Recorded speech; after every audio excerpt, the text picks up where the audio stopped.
Hey, everybody. Another great guest today from Federated Wireless, blazing the trail in private 5G with Deepak Das. Deepak, how are you? I'm doing good. Thank you, Evan, for having me on here as part of this conversation. Well, thanks so much for being here. It's a super exciting topic, private 5G and the whole universe around it. We're going to dive deep, but maybe before that, introduce yourself and who is Federated Wireless. Yes, thank you. So, Federated Wireless is a leader in spectrum. We did some pretty significant disruption, pioneering disruption in CBRS, and we are continuing to extend that innovation to other spectrum bands.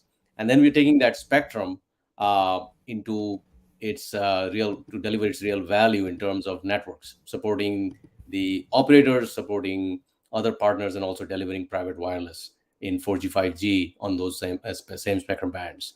My role is I'm the vice president of solution architecture. I bring innovation to solve customer problems with the right architecture. I was the cloud architect for our spectrum controller, and now very focused on bringing the value of CBRS and private networks to our enterprise and federal customers. That's fantastic. Um, Now, CBRS has been a long time coming, but we're really getting traction here. So, maybe take us back a bit. How did you engineer your platform specifically for CBRS shared spectrum? What was the big idea back when you started? Great question.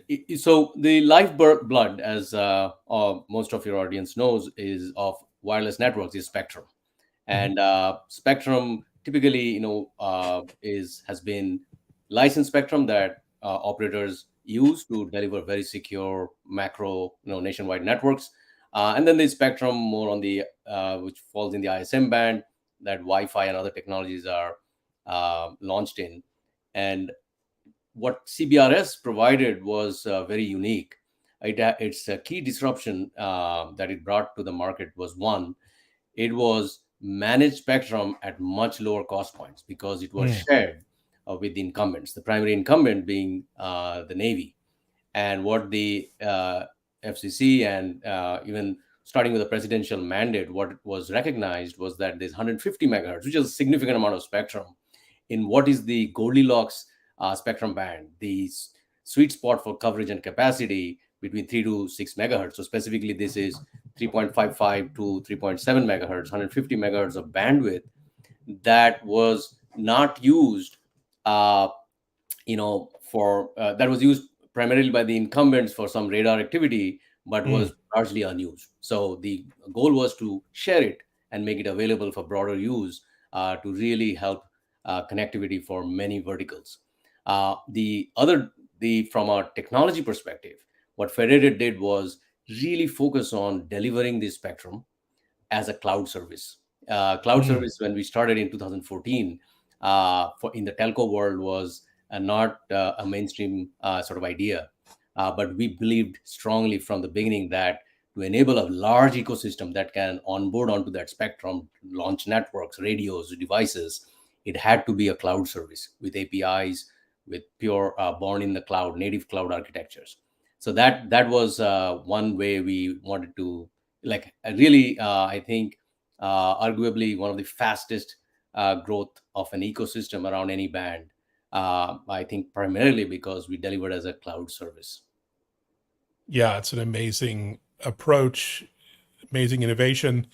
And what are the target markets or industries that you've been focused on and which are really catching fire at the moment?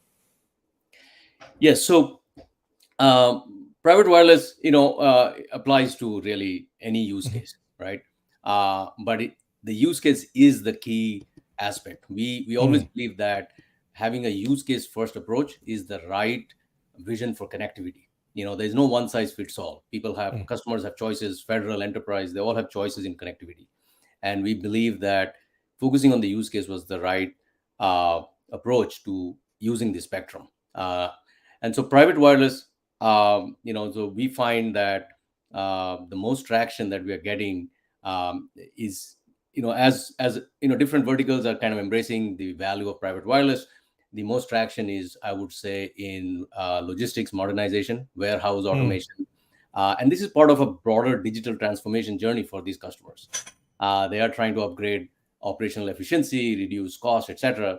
And they're looking at modernization, and connectivity is a key part of that. We also see a lot of traction in campuses, specifically higher ed campuses, where a private network uh, serves a multitude of purposes for the campus, whether it's coverage, capacity, immersive education, you name it. So that campuses is one area that we are finding a lot of traction. We are also finding traction in what has always been a pain point, which is rural broadband. Private Mm. wireless provides cutting edge 4G 5G technologies for such areas that where macro infrastructure or fiber, etc., are pretty cost prohibitive, if not infeasible. So private wireless provides a happy solution, and we are finding traction there. And not to minimize the customers. Our customers are very smart.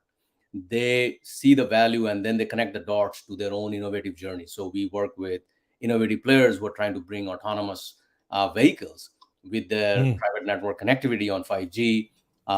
People like in the mining sector, etc. So there is innovation across the board that we see in private wireless and 5G. Yeah, that's fascinating. And speaking of campuses, you had a recent press release about Cal Poly and a collaboration you did there. And it was really intriguing to enhance the wireless network experience on campus. How did that work? And, what were the what roles did you play in that deployment? Cal Poly is, at least as a technologist and someone who drives solutions, is one of my favorite Mm. examples of a customer that really, uh, you know, believed in the innovation that connectivity brings to a campus. So we address a whole bunch of use cases. So let's start with the most basic. So Cal Poly is a very beautiful campus, but has many areas where like MNO operator coverage is not as good. And so these are like and there's a focus in Cal Poly on agricultural research. So there, as you can imagine, there are farms and trails and such where coverage is spotty, and so we use a private network in a specific mode called neutral host, where we provide through a neutral radio access network that we deployed, which is based on CBRS, to deliver connectivity to operator networks. So that improves coverage across this pretty beautiful but sprawling campus. The second area is again coverage and capacity indoors, whether it be labs where the researchers are doing cutting edge research, need better connectivity to move data, but also just people trying to connect and make a phone call. So coverage indoors, and private wireless is very flexible that way. It does both, especially CBRS 5G. It is both indoor and outdoor, same network. Uh, and the third area is which is common across all campuses, and Cal Poly is no exception, is the support for higher capacity for their events, whether it be students graduation, sports events, other big events on campuses where there's a surge in capacity, and campuses typically find it very hard to handle that on their existing infrastructure. So these are some of the sort of real pain points we are working with Cal Poly very closely and our partners to solve with private 5G connectivity. There are also other innovative use cases like they have Cal Poly supports marine research. So we are trying to light up a areas which otherwise is very challenging to light up. They extend into the ocean, etc. So there are many other areas. And the last comment I would make is, while we do this with a Cal Poly, a key part of private network is how do you integrate with an existing network? All these campuses have existing networks that support their applications, etc. How do you integrate with that, and how do you make it in a cost-effective footprint? So we spend a lot of time using edge compute very cleverly to reduce cost for the customer, but also effectively integrate with their legacy infrastructure. Wow, that's amazing. Yeah, my son just started college in Boston, and they have these little Starship robots running around, driving around autonomously all over campus. And I'm thinking, oh, that's got to be 5G powered. I'm not sure how that would work otherwise. So, so many fun use cases. When you and I were in school, we didn't have Wi-Fi, we didn't have phones, or the internet. So I'm not sure what a long way we have come. So yeah, the campus environment to smart warehouses. Another example I read here in a press release was MCLBA Smart Warehouse, something you did with Cisco and JMA, KPMG. That's a lot of players. Was this a complete network build out for a smart warehouse environment powered by 5G? Yes, that MCLBA has been one of our most rewarding engagements on the federal side. The Marine Corps, in a greater sort of projects around digital transformation, one of their big focus is to enhance and automate and really transform their logistics operations. And these are pretty big logistics operations, as you can Mm, imagine, that the Department of Defense has in place. So the network we deployed was very innovative for its time in 2015 when we won the award as a prime, along with our very prominent partners in Cisco, who provided the 5G core, also security in terms of in the form of zero trust architecture that the government needed, and JMA Wireless, a partner we work with very closely on many projects, who provided a pretty cutting edge 5G RAN that was based on the ORAN, disaggregated RAN architecture. And so, with these key partners, what Federated provided to the Marine Corps was a cutting edge 5G network that started off with a non standalone version because these were still early days in 2015. But then now has graduated to a fully standalone private network for the Marine Corps, both on CBRS spectrum, which is, as I mentioned, is in the mid band, as well as millimeter wave spectrum that now delivers, connectivity for their digital transformation applications. A key example of that is KPMG, a partner whose application we helped onboard on this network. They provide robotics based inventory management. Very cool technology. But as you mentioned in your earlier comment about your son's campus, the robotics needs, and these are very cool robots that are running around and doing mm, a whole bunch of useful activity that really increases the efficiency of that operations significantly. They require very solid connectivity, high bandwidth, highly reliable 5G connectivity is critical part of that equation. So yes, and overall, again, the focus has been for Federated. We not only provide the sort of the deployment, the planning, etc., that went into this network along with these partners, but we continue to monitor and manage that network. mm. What we believe is what Federated provides is real value, where we want customers to focus on the applications that they really care about, which is the automation of the logistics operations. And so providing them connectivity like fully monitored, managed with carrier grade sort of SLAs. That is an ask that we often find from customers getting into using 5G for mission critical operations. Brilliant. Well, that's really fascinating.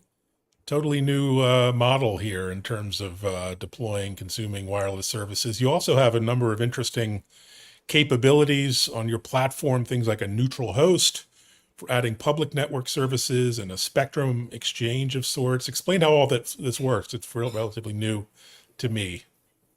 Yes, sure. That's a great segue into sort of how we see private wireless gaining traction, Mhm. not only in the verticals we talked about, but across the board.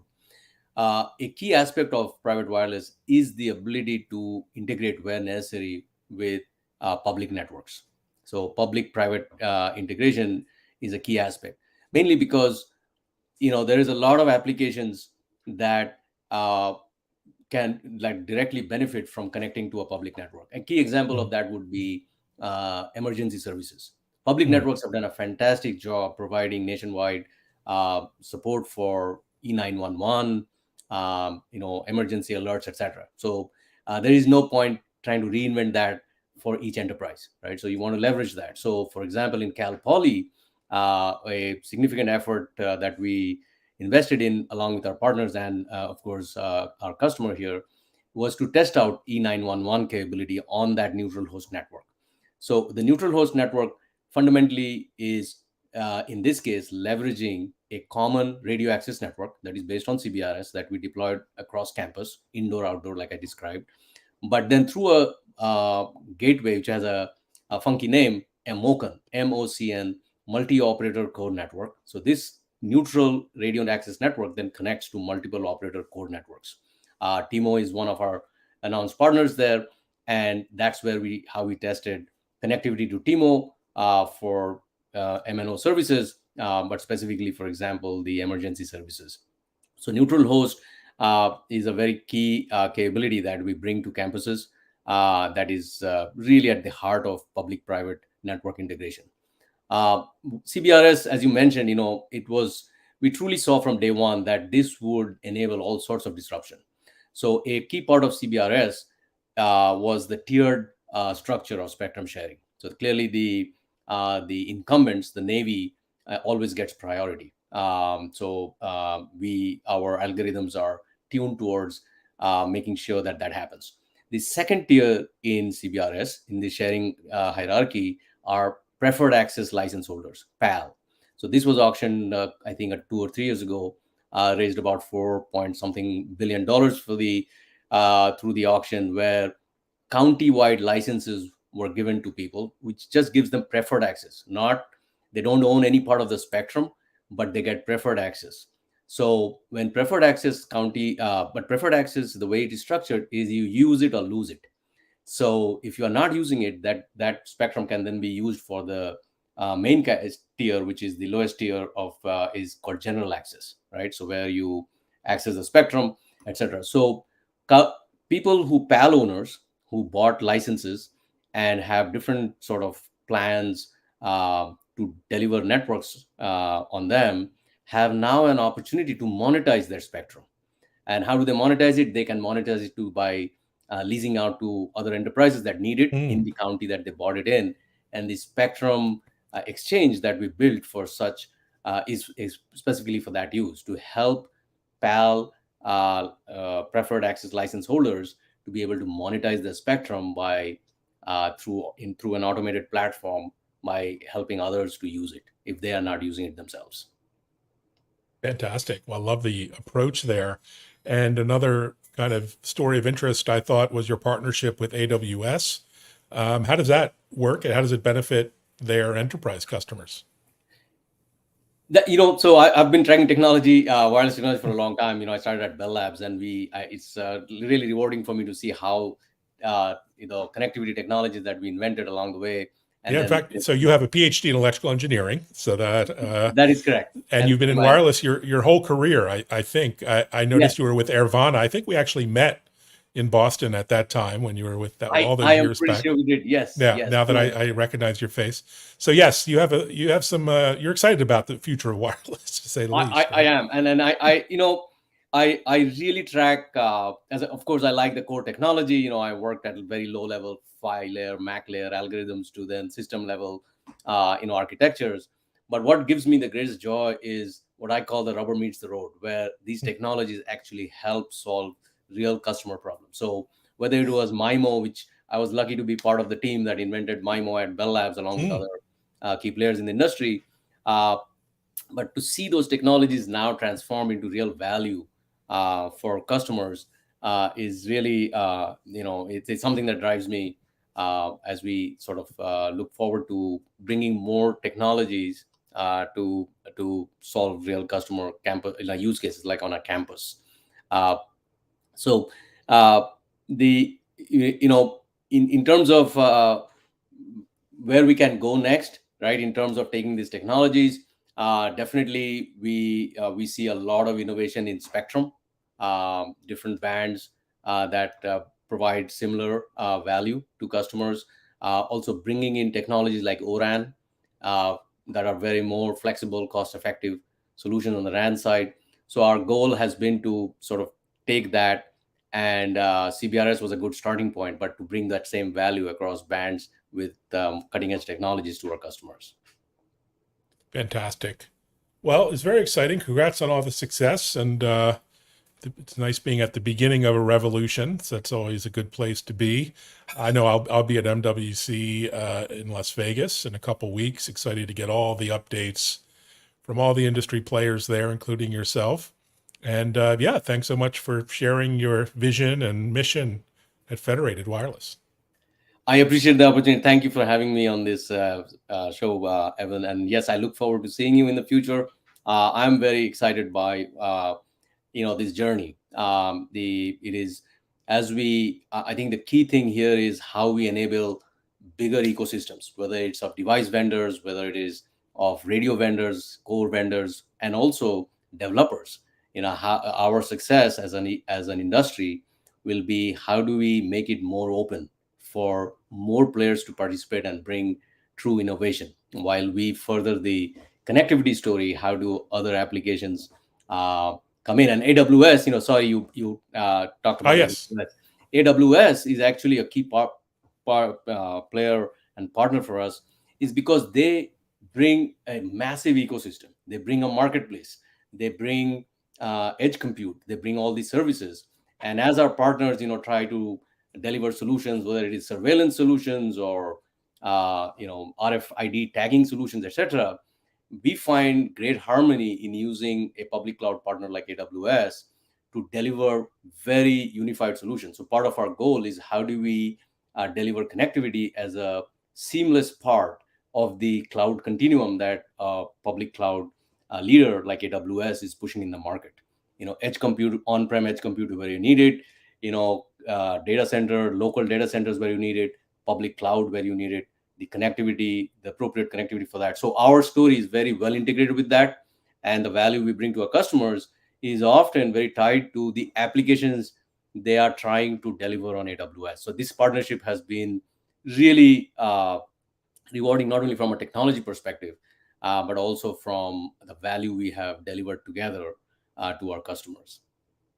Well, it's really exciting. It's exciting to see the carriers embrace this new world and open up with partners as well, like T-Mobile Business working with you and many others to extend and enhance the ecosystem. So again, yeah, congratulations. We could probably talk for chat for hours, but we'd lose probably all the viewers. So unfortunately, we'll break this up into some bite-sized chunks. But thanks again, Deepak. Thanks for joining. Thanks everyone for watching. Reach out with any questions or comments you might have. Take care, everyone.